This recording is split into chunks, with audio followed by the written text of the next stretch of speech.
Nagbagong anyo si Jesus. Tingnan po natin ang aral na nakapaloob po rito para ho sa atin. 8 araw pagkatapos sabihin ito, umakyat si Jesus sa bundok upang manalangin. Isinama niya sina Pedro, Juan at Santiago. Samantalang siya ay nananalangin, nagbagong anyo ang kanyang mukha, nagningning ang kanyang kasutan na naging puting-puti. Di kagin-saginsay lumitaw ang 2 lalaki, sina Moises at Elias, na napakitang may kaningningan at nakikipag-usap sa kanya. Pinag-usapan nilang nalalapit na pagpanaw ni Jesus na magaganap sa Jerusalem. Tulog na tulog si Pedro at ang kanyang mga kasama, ngunit sila'y biglang nagising at nakita nila si Jesus na nagniningning at ang 2 lalaking nakatayo sa tabi niya. Nang papalis na sa tabi ni Jesus sa mga lalaki, sinabi ni Pedro, "Guro, mabuti pa'y dumito na kayo. Gagawa po kami ng 3 kubol, isa sa inyo, isa kay Moises at isa kay Elias." Ang totoo ay hindi nila nalalaman ang kanyang sinasabi. Nagsasalita pa siya na matakpan sila ng isang ulap at sila'y natakot. At may isang tinig mula sa alapap na nagsabi, "Ito ang aking anak, ang aking hinirang. Siya ang inyong pakinggan." Nang tumigil ang tinig, nakita nilang nag-iisa na si Jesus at hindi muna sinabi ng mga alagad kanino man ang kanilang nakita. Ito ho yung nagbagong anyo si Jesus. Tinatawag nilang transfiguration. Ito hong pagbabagong anyo ng Panginoong Jesus. Dito ho'y pinakita yung nung Moises, matagal na hong wala yun, nauna na ho ito, at Elias.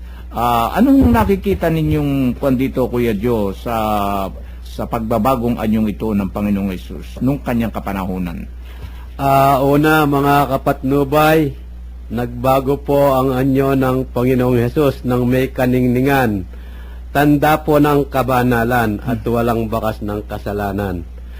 Pangalawa, dinamayan po ni Moises at Elias ang Panginoong Hesus upang bigyan po ng lakas ng loob sa nalalapit niyang kamatayan, upang tubusin po ang mapagkakasala ng mga kumikilala sa Kanya. Ang sabi po ng Panginoong Hesus, ang kumikilala sa Kanya na Siya ay Diyos, kikilalanin din niya. Pero yung ayaw kumilala sa Kanya, hindi rin po niya kikilalanin.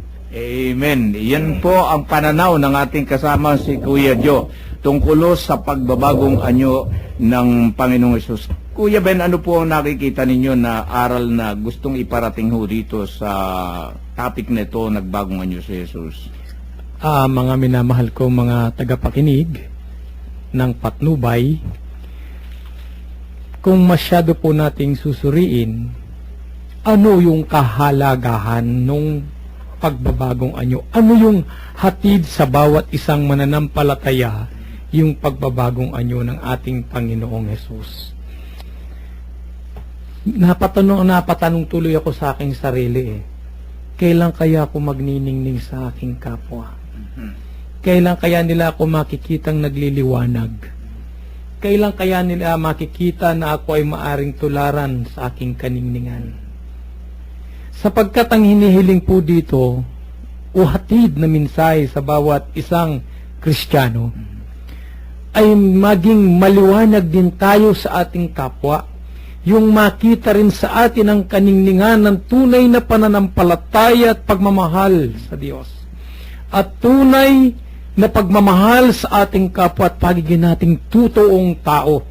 Alam po ninyo sa kapanahunan ito, mga minamahal ko, mga kapatid, hanggang sa ngayon, minsan sinasabi nga natin, napakahirap maging tao, sapagkat hindi naman makita sa taong iyan ang pagiging tunay na tao.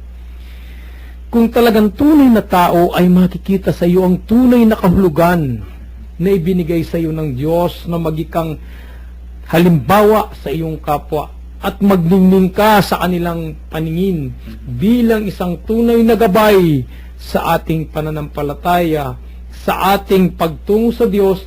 Tayo ang aakay sa bawat isa. Subalit ang nagiging problema po, sa halip na tayo ay magningning, tayo pa ang nagpapadilim sa paningin ng ating pong kapwa Kristiyano. Sa ikalawang bahagi, ito yung ikalawang pagkakataon na ipinakilala ng Ama na ito ang aking anak, ang aking hinirang. Siya ang inyong pakinggan.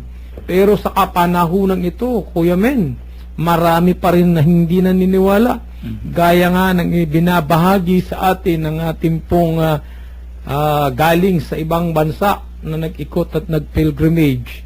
Sabi ko nga, marahil sa pagkakataong ito, sa pagbabahagi ni Kuya Bert, sa kanyang nakita at naranasan, sa kanyang pinanggalingan, hari nawa yung mga taong hindi naniniwala sa kasaysayan ng ating Panginoon, sa kasaysayan ng pagliligtas, ay mamulat sa pakikinig na ito, sa kanyang pagbabahagi, na mayroong isang totoo na naging Diyos, isang totoong Diyos, isang totoong naging tao sa ibabaw ng lupa, na siyang nagligtas at nagbigay ng pagkakataon sa sambayan ng Kristiyano na makita ang tunay na patutunguhan natin pagdating ng panahon. Amen. Yan o ang pahayag ng ating kasama si Kuya Ben tungkol sa nagbagong anyo si Jesus.